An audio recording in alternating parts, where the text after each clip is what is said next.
जनी जा कमाए कलकतिया राजा मारली सवतिया मतिया राजा जनी जा कमाए कलकतिया राजा मारली सवतिया मतिया राजा लाली ओठ लाली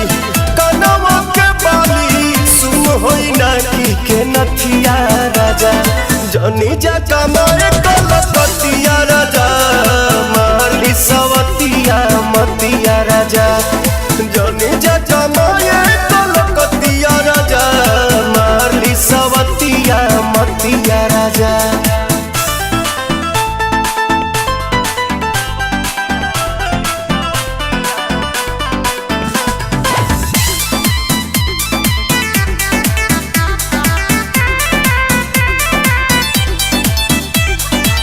छोड़ी के मेहर हो जाई बहे हर हमारा से बेसी न करियो के यार तने नाये राजा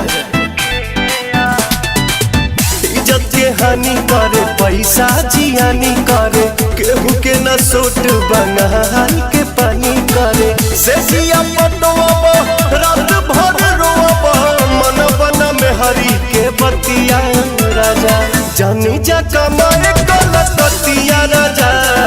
मारली सवतिया मतिया राजा जनी जा कमाए कलकतिया राजा मारली सवतिया मतिया राजा।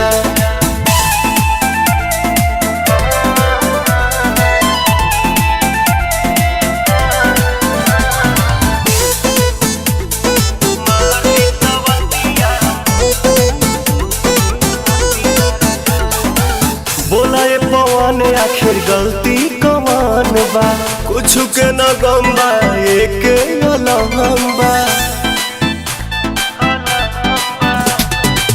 जैबा बंगाल तू तो उलझन में डाल के कोल्ही बद जाके गहमनी की निहाल के जानी जा